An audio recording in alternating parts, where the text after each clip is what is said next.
आज का हमारा जो टॉपिक है वो आपके सेकंड ईयर फिजिक्स का चैप्टर नंबर 13 का टॉपिक है, जो कि चैप्टर आपका है थर्मल फिजिक्स। और हमारे पास टॉपिक नंबर है 13.8 pressure in a gas. Gas के अंदर आप लोगों को क्या चीज मेजर करनी है? प्रेशर की वैल्यू मेजर करनी है। उससे पहले आप अगर हमारे चैनल पर नहीं हो तो हमारे चैनल को जरूर सब्सक्राइब और लाइक करें, ताकि हमारी हर आने वाली वीडियो जो है आप लोगों को मिल सके। हम लोगों ने सेकंड ईयर फिजिक्स का जो सिलेबस है वो स्टार्ट किया हुआ है। तो अभी हम लोग देख लेते हैं कि प्रेशर को आप लोग किस तरह से मेजर करते हैं। इस चीज को समझने से पहले आप लोगों को काइनेटिक थ्योरी ऑफ गैसेस के बारे में पता होना चाहिए। अगर आपने हमारी वो वीडियो नहीं देखी तो लिंक के अंदर डिस्क्रिप्शन के अंदर हमारा लिंक है, तो उस वीडियो को जाकर आप लोग क्या कर सकते हैं, विजिट कर सकते हैं। अब वो हमें ये कहते हैं, सपोज करें कि आपके पास एक कंटेनर है, ठीक है, कि हमारे पास क्या है, एक कंटेनर है। यहाँ पे हम लोग एक कंटेनर लेट कर लेते हैं। ये हमारे पास एक कंटेनर है।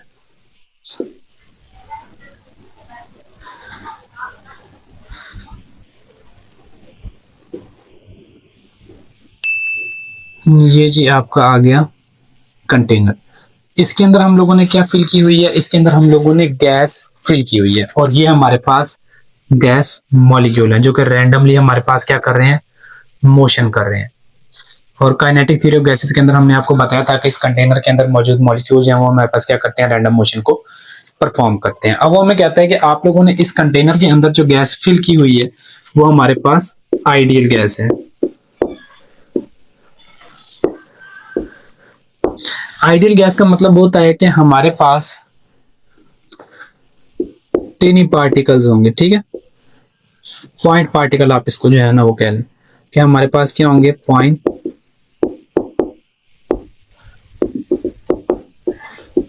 पार्टिकल। पॉइंट पार्टिकल का मतलब है कि इतने स्मॉल पार्टिकल होंगे कि छोटे से सिलेंडर के अंदर आपके पास काफी ज्यादा जो है वो गैस क्या हो जाएगी, फिल्ड अप हो जाएगी। और जो आइडियल गैस होती है ना, इसके ऊपर ऑल गैसेस लॉ जो है वो क्या हो रहे होते हैं, अप्लाई होते हैं, चाहे वो हमारे पास चार्ल्स लॉ हो, चाहे वो हमारे पास बॉयल्स लॉ हो। ओके, तो ये आप लोगों ने क्या रखना है, याद रखना है। अब ये जो मॉलिक्यूल है वो हमारे पास क्या कर रहे हैं, रैंडम डायरेक्शन में मूव कर रहे हैं, एक्स एक्सिस की तरफ भी, वाई एक्सिस की तरफ भी, और हमारे पास जी एक्सिस की तरफ भी। ये आपका एक्स एक्सिस है,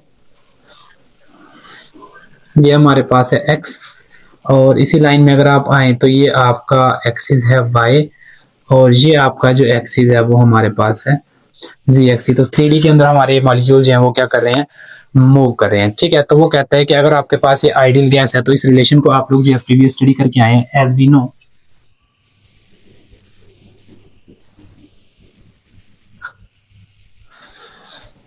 PV is equal to n R T हमारे पास, ठीक है। टी को आप लोग कैपिटल ले लें। तो यहाँ पे हमारे पास क्या है कि जो पी है ये हमारे पास प्रेशर है, वी हमारे पास वॉल्यूम है, उसके बाद हमारे पास एन जो है वो नंबर ऑफ मॉलिक्यूल्स है,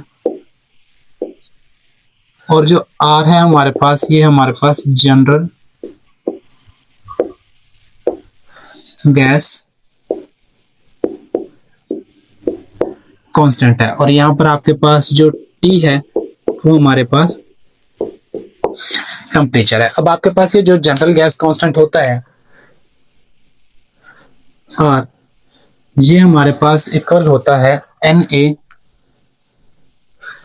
एंड के बी के। अब यहां पर हमारे पास जो के बी है ये हमारे पास होता है बोल्ट्जमैन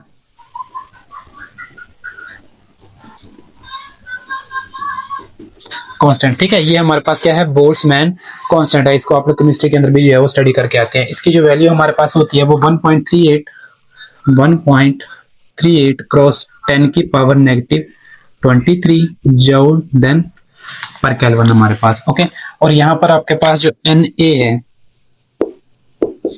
ये हमारे पास एवोगैड्रोस नंबर है।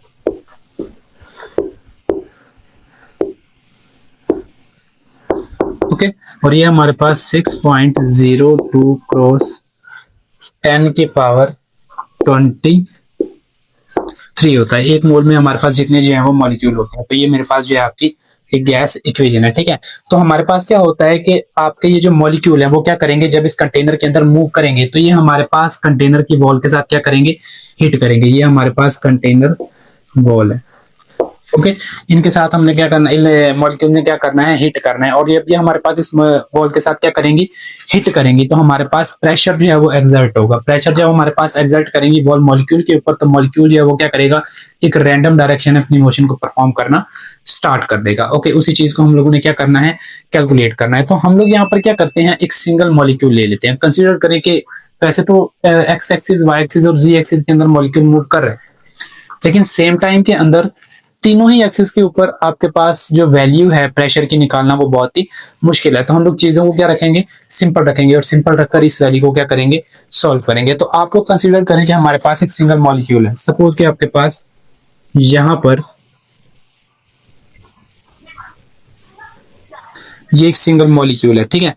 अब ये जो सिंगल मॉलिक्यूल है इसका जो मास है वो हमारे पास क्या रहेगा, m, और ये किसी वेलोसिटी v के साथ आगे की तरफ क्या करेगा, मूव करेगा। और मूव करते हुए हमारे पास ये क्या करेगा, इस कंटेनर की वॉल से जो है वो टकराएगा। अब ये जो वॉल है हमारे पास वो कुछ इस तरह से है। तो आपका गैस मॉलिक्यूल जाता है और जाने के बाद यहाँ पे क्या करता है, टकराता है। टकराने के बाद आपकी जो वॉल है वो इस मॉलिक्यूल के ऊपर प्रेशर एक्सर्ट करती है और इसको बैकवर्ड डायरेक्शन में क्या करती है, मूव करना स्टार्ट करती है। इसका जो मास है वो हमारे पास m, और जिस वेलोसिटी के साथ ये मूव कर रहा है वो हमारे पास है v। इसका मास हमारे पास m रहेगा और यहाँ पर जो वेलोसिटी है वो हमारे पास नेगेटिव v के अंदर आ जाएगी। चूंकि हमारे पास डायरेक्शन क्या हुई है, रिवर्स हुई है, इसलिए हमारे पास यहाँ पर नेगेटिव v आएगा। तो अब हमें यहाँ पर क्या करना है, हमें जो चीज यहाँ पर कैलकुलेट करनी है ना, वो हम प्रेशर कैलकुलेट करना है। अगर हम प्रेशर की बात करें ना, एज वी नो, हम लोग प्रीवियस जो है ना वो स्टडी करके आए हैं कि हमारे पास जो प्रेशर है वो क्या होता है, फोर्स पर यूनिट एरिया हमारे पास होता है। उसके बाद ये जो फोर्स होता है ना, ये हमारे पास rate of change of momentum होता है हमारे पास। तो आप लोग क्या कर सकते हैं, यहाँ पर राइट ऑन कर सकते हैं कि ये जो अप्लाइड फोर्स होती है ये rate of change of momentum के इक्वल होती है। तो ये हमारे पास क्या आएगा, डेल्टा टी। तो हमारे पास जो पी है वो इक्वल आ जाएगा डेल्टा पी, टी नीचे की तरफ डिवीजन में, तो डेल्टा टी, और ये हमारे पास क्या होगा, डेल्टा टी, और ये हमारे पास डॉट ए हो जाएगा। अब हमें इसके अंदर से जो चीज कैलकुलेट करनी है वो हमारे पास ये फैक्टर है। सबसे पहले हमें चेंज इन मोमेंटम निकालना है, देन आप लोगों को क्या निकालना है, टाइम निकालना है। तो चेंज इन मोमेंटम की वैल्यू यहाँ से निकाल लेते हैं। अब जो चेंज इन मोमेंटम की वैल्यू निकालनी है वो आप लोगों ने एक्स एक्सिस के अलॉन्ग निकालनी है, क्योंकि हम इन तीनों ही एक्सिस के ऊपर एक टाइम में वैल्यू को मेजर नहीं कर सकते। तो मुझे क्या करना होगा, एक टाइम में सिर्फ एक एक्सिस के ऊपर वैल्यू को फाइंड आउट करना होगा, देन मैं y और z दोनों के ऊपर वैल्यू को जो है वो बता सकता हूँ। तो आपको क्या करना है, calculate change in momentum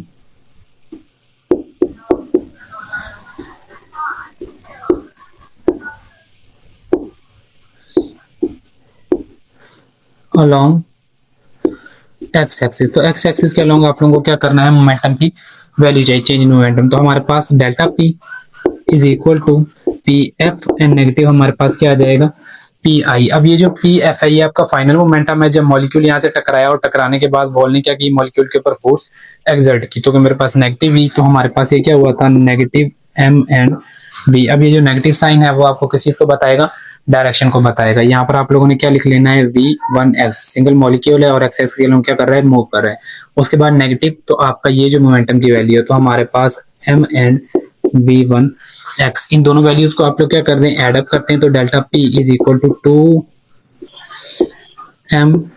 v1x की वैल्यू जो है आप लोगों के पास क्या आएगी, निकल आएगी। देन हम लोग क्या कैलकुलेट कर लेते हैं, क्योंकि मॉलिक्यूल क्या हुआ, यहां से चला, चलने के बाद वाल से क्या की, टकराई, और टकराने के बाद ये किस तरफ आया, बैकवर्ड डायरेक्शन में आया। तो यहां से और यहां तक जाने में इसको कुछ ना कुछ टाइम भी लगा होगा, तो हम टाइम को भी कैलकुलेट कर लेते हैं।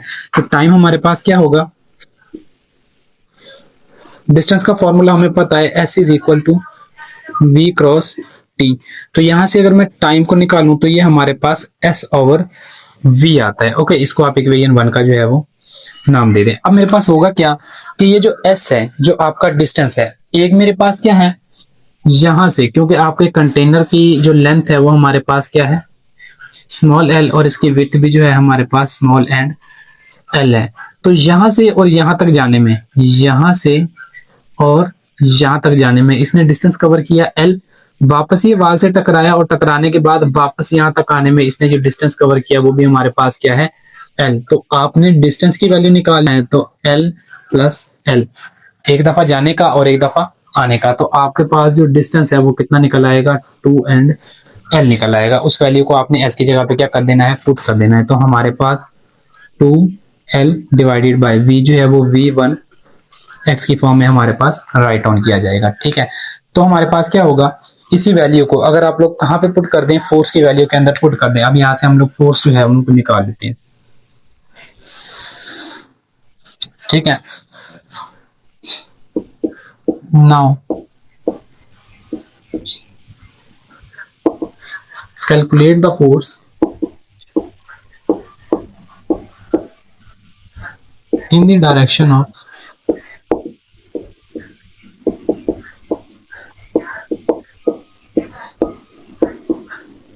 x axis. x एक्सिस के लोग आप लोगों ने क्या निकाल लेनी है, फोर्स निकाल लेनी है। तो वो जो हमारे पास फोर्स होगी F1x, हमारे पास क्या होगा, change in momentum divided by delta T हमारे पास। तो ये कुछ आपके पास फैक्टर आ जाएगा कि आपकी जो अप्लाइड फोर्स है वो किसी चीज की इक्वल है, rate of change of momentum के इक्वल है। डेल्टा पी भी हम लोगों ने निकाला है और डेल्टा टी की वैल्यू भी हम लोगों ने निकाली हुई है। तो आपकी जो इक्वेशन 1 है वो डेल्टा पी और इक्वेशन 2 जो है वो हमारे पास टी। तो हमारे पास क्या होगा,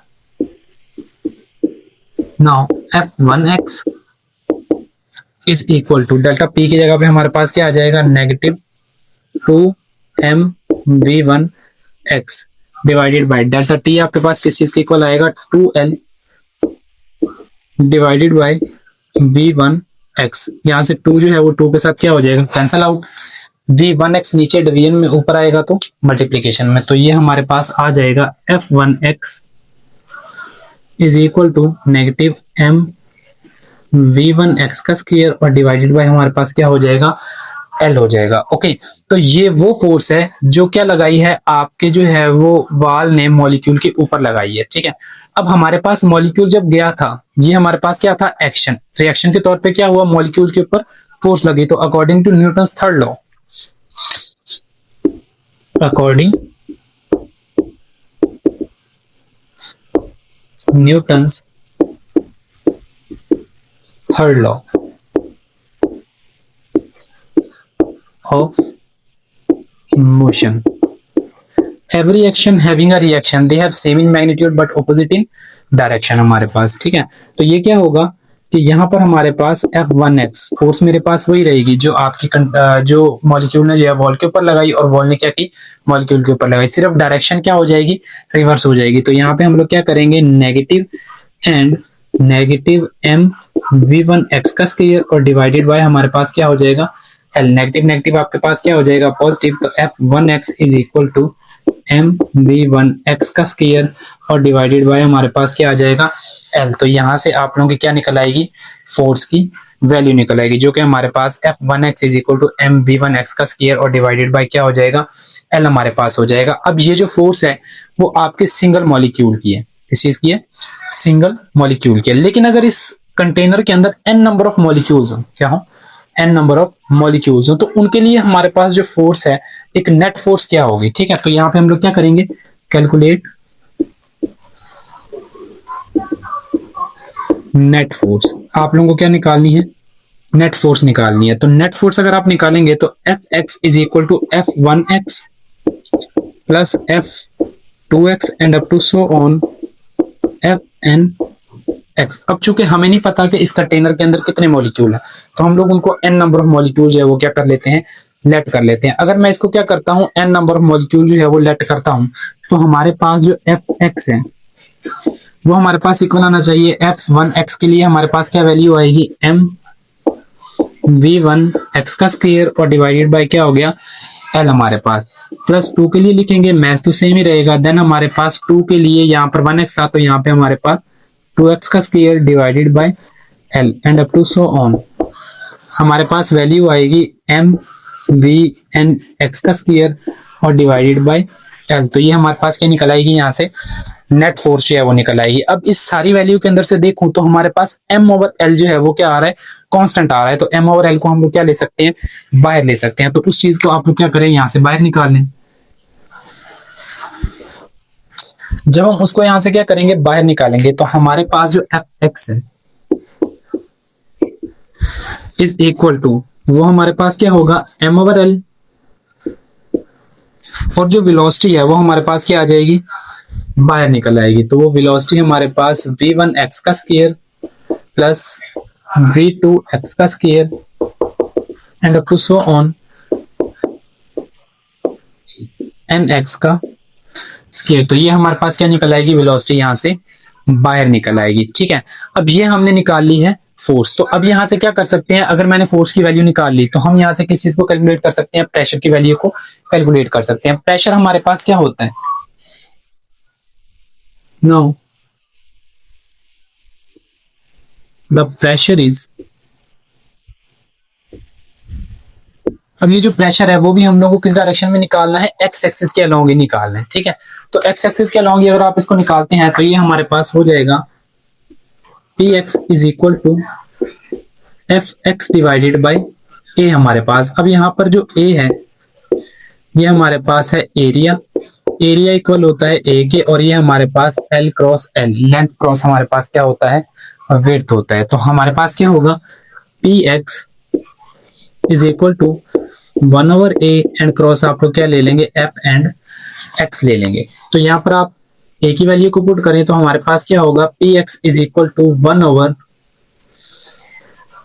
एल स्क्वायर एंड क्रॉस हमारे पास फोर्स कितनी आ जाएगी, m डिवाइडेड बाय l, और जो वेलोसिटी के फैक्टर है वो हमारे पास v1x का स्क्वायर v2x का square and up to so on vnx का स्क्वायर हमारे पास आ जाएगा। ठीक है, अब ये जो कंटेनर था तो कंटेनर का हमारे पास एरिया भी होना चाहिए, लेंथ और विड्थ हमारे पास इसकी गिवन होनी चाहिए। तो अब हमारे पास क्या होगा, ये जो l है वो इस l के साथ क्या होगा, मल्टीप्लाई, तो मेरे पास पावर क्या हो जाएगी, ऐड। तो हमारे पास px is equal to m1 से मल्टीप्लाई होगा तो m divided by l cube, then हमारे पास v1x का स्क्वायर प्लस हमारे पास v2x का square and up to so on vnx का स्क्वायर हमारे पास जो है वो आ जाएगा। अब हमारे पास जो डेंसिटी है, अब चूंकि हमारे पास ये लिक्विड है, क्या चीज है, जो गैस होती है वो हमारे पास लिक्विड होता है। अगर वो हमारे पास लिक्विड होता है तो उसकी डेंसिटी भी हमारे पास क्या होनी चाहिए,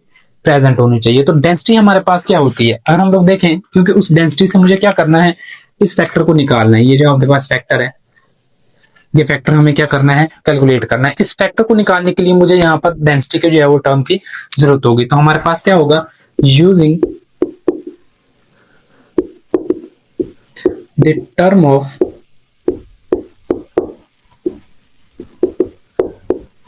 डेंसिटी, तो जो मेरे पास डेंसिटी है वो मेरे पास होती है रो, और ये होता है मैस पर यूनिट वॉल्यूम हमारे पास। ठीक है, मैस पर यूनिट वॉल्यूम। अब वॉल्यूम हमारे पास क्या होता है, लेंथ क्रॉस विड्थ, मतलब तीन हमारे पास क्या होती है, लेंथ होती है। तो मैं इसको क्या लिख सकता हूं, एल क्यूब लिख सकता हूं। ओके, अब इस कंटेनर के अंदर जो मॉलिक्यूल है वो n नंबर ऑफ मॉलिक्यूल जो है वो क्या है, प्रेजेंट है। For n number of molecules, for n number of molecules, अगर हमारे पास क्या है, n number of molecules है, तो मेरे पास जो डेंसिटी है वो हमारे पास हो जानी चाहिए n m divided by l cube. अब यहां से मुझे m ओवर l क्यूब की वैल्यू चाहिए, तो मेरे पास n इधर मल्टीप्लाई और इधर आगे क्या हो जाएगा, डिवाइड। तो हमारे पास क्या होगा, density over n is equal to m divided by L and cube हो जाएगा। इसको आप कोई इक्वेशन 3 का जो है वो नाम दे सकते हैं। अब आप लोगों ने क्या करना है, ये वैल्यू उठानी है m ओवर एल क्यूब की, और इस वैल्यू को कहां पे पुट कर देना है, अपने इक्वेशन 3 के अंदर पुट कर देना है। Okay, m over L cube है, यहाँ पर जब इसको पुट करेंगे तो ये रो ओवर n हमारे पास जो है वो वैल्यू आ जाएगी। तो हम लोग क्या करते हैं, पुट द अबव वैल्यू, इसको आप यहीं पे लिख लें, put the above value in equation 3 हमारे पास। ठीक है, तो इक्वेशन 3 के अंदर आप क्या करें, इस वैल्यू को पुट करते हैं। जब मैं इसको इक्वेशन 3 के अंदर पुट करूंगा तो हमारी जो इक्वेशन 3 है जो कि हमारे पास है ये, तो ये हमारे पास राइट डाउन की जाएगी P x is equal to हमारे पास density over N,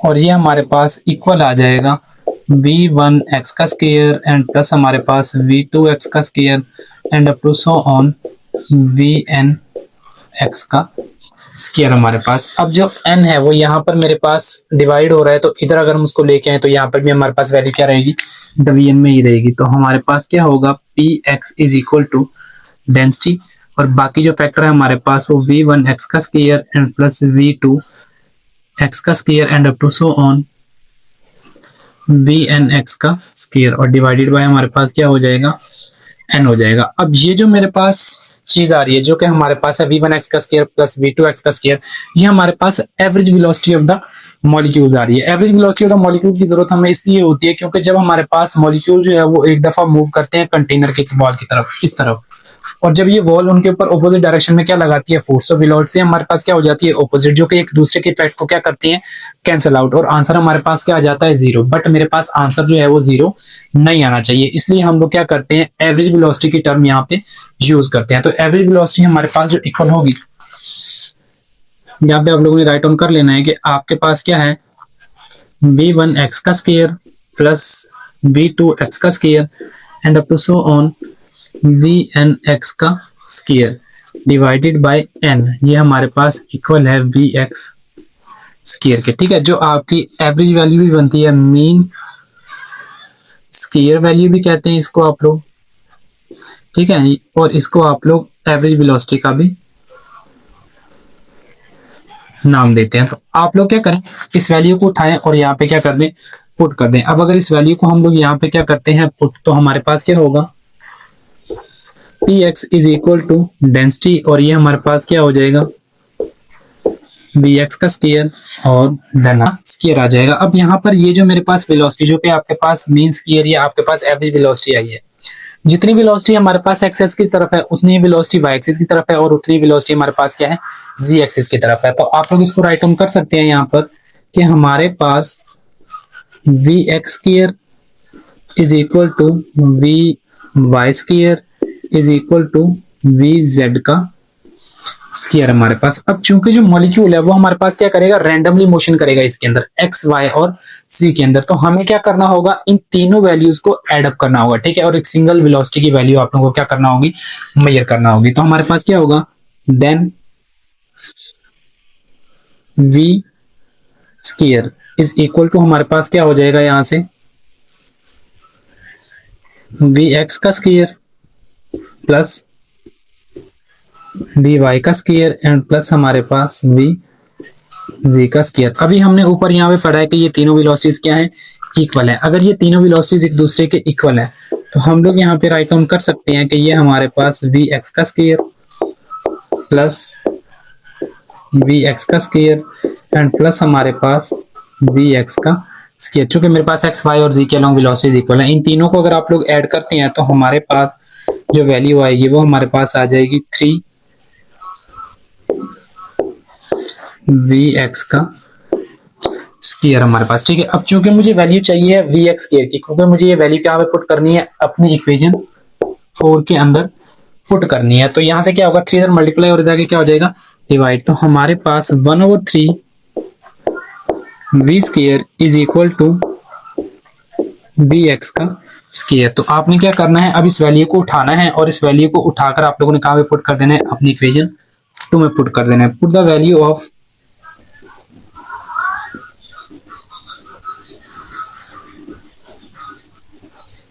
vx square in equation 4। तो इक्वेशन 4 में आप क्या करें, इस वैल्यू को पुट कर दें। जब हम इक्वेशन 4 के अंदर इस वैल्यू को पुट करेंगे तो हमारे पास क्या होगा, Ex is equal to density, और हमारे पास क्या आ जाएगा 1/3, और ये हमारे पास क्या आ जाएगा, आप इसको इस तरह लिख लें, ये हमारे पास आ जाएगा 1/3 और यहाँ पर हमारे पास v का स्क्वायर। अब यहाँ पर आपके पास जो डेंसिटी है जो कि हमारे पास है रो, ये हमारे पास इक्वल है, density is equal to N M divided by V हमारे पास। तो आप क्या करें, डेंसिटी की जगह पे इस वैल्यू को पुट कर दें, तो हमारे पास क्या होगा, P x is equal to N M divided by 3v, और ये हमारे पास क्या हो जाएगा, वी स्क्वायर। अब इन दोनों में आपको ये चीज याद रखनी है कि ये जो चीज है ये वॉल्यूम है और ये हमारे पास स्पीड। अगर मैं क्या करूं इन जनरल, क्योंकि जितना प्रेशर हमारे पास किस तरफ लग रहा है, एक्स एक्सिस की तरफ लग रहा है, उतना ही प्रेशर मेरे पास वाई एक्सिस की तरफ भी होगा और उतना ही प्रेशर मेरे पास किस तरफ भी होगा, जी एक्सिस की तरफ भी होगा। तो सिमिलरली हमारे पास क्या होना चाहिए कि जो पी एक्स है वो आपके पास इक्वल होना चाहिए पी वाई के, और ये हमारे पास इक्वल हो जाना चाहिए पी जी के। तो इन जनरल तो हम इसको लिख सकते हैं P is equal to N M divided by 3v and हमारे पास v का स्क्वायर। अब मुझे क्या करना है कि इस प्रेशर को जो है ना वो रिलेट करना है किस चीज के साथ, आपकी ट्रांसलेशनल काइनेटिक एनर्जी के साथ। तो मेरे पास क्या होगा कि अगर मैं क्या करूं, इस फैक्टर को 2 के साथ मल्टीप्लाई भी करवा दूं और 2 के साथ डिवाइड भी करवा दूं, तो इस फैक्टर के ऊपर कोई फैक्टर नहीं होगा अकॉर्डिंग टू योर मैथ। ठीक है, तो हम लोग क्या करते हैं, इसको मल्टीप्लाई भी कर देते हैं और इसको डिवाइड भी करवा देते हैं। तो हमारे पास P is equal to 2nm divided by v 3v and हमारे पास 1/2 और ये क्या हो जाएगा, v का स्क्वायर। अब जो हमारे पास m है वो इधर भी मल्टीप्लाई हो रहा है, तो आप उसको इधर ले जाकर क्या करवा दें, मल्टीप्लाई करवा दें। तो हमारे पास जो p है वो इक्वल हो जाएगा 2n डिवाइडेड बाय 3v, तो हमारे पास 1/2 एंड mv का स्क्वायर। अब ये जो मेरे पास काइनेटिक एनर्जी का फॉर्मूला बना है, इस चीज को आप लोग क्या कहते हैं, ट्रांसलेशनल काइनेटिक एनर्जी का नाम दे देते हैं। ओके, अगर ये मेरे पास ट्रांसलेशनल काइनेटिक एनर्जी है तो मेरे पास क्या होना चाहिए, जो प्रेशर है वो इक्वल आ जाना चाहिए 2n divided by v and kinetic energy translation के। तो यहां पर हमारे पास n/v जो है number of molecule per unit volume के, हमारे पास एक यूनिट वॉल्यूम के अंदर जितने नंबर ऑफ मॉलिक्यूल है वो किसके इक्वल है, एन एंड नॉट के इक्वल है। तो हमारे पास क्या होगा, P इज इक्वल टू 2 यहाँ पे सॉरी 3 भी था, तो 3n नॉट, और ये मेरे पास क्या है, काइनेटिक एनर्जी ट्रांसलेशनल। ठीक है, तो मेरे पास ये जो फैक्टर है ये हमारे पास एक कांस्टेंट फैक्टर है। अगर ये हमारे पास एक कांस्टेंट फैक्टर है तो हमारे पास जो प्रेशर है वो डायरेक्टली प्रोपोर्शनल होना चाहिए किस चीज के, आपकी काइनेटिक एनर्जी ट्रांसलेशनल के। आपके पास क्या होगा कि जितने आप सिस्टम के टेम्परेचर को क्या करेंगे, राइज ऑन करेंगे, उतनी ही उनकी काइनेटिक एनर्जी भी क्या करेगी, राइज करेगी, क्योंकि काइनेटिक एनर्जी जो है वो डायरेक्टली रिलेट करती है किस चीज के साथ, आपके टेम्परेचर के साथ। ये हम लोग काइनेटिक थ्योरी के अंदर बताकर भी आए हैं। तो ये हमारे पास प्रेशर भी क्या कर जाएगा, इसका इंक्रीज, अगर एनर्जी डिक्रीज करेगी तो प्रेशर भी क्या कर जाएगा, डिक्रीज कर जाएगा। अब इस इक्वेशन का ये मतलब नहीं है कि जो आपका प्रेशर है वो किस चीज के इक्वल है, आपके काइनेटिक एनर्जी के इक्वल है। सिर्फ इसमें जो चीज बताई गई है वो P डायरेक्टली प्रोपोर्शनल जो है क्या बताया गया है, काइनेटिक एनर्जी के इक्वल बताया गया है। तो ये हमारा टॉपिक था pressure in gas. I hope so आप लोगों को ये जो क्वेश्चन है वो समझ आया होगा। मजीद अगर आपका कोई क्वेश्चन है तो आप लोग हमसे कमेंट बॉक्स के अंदर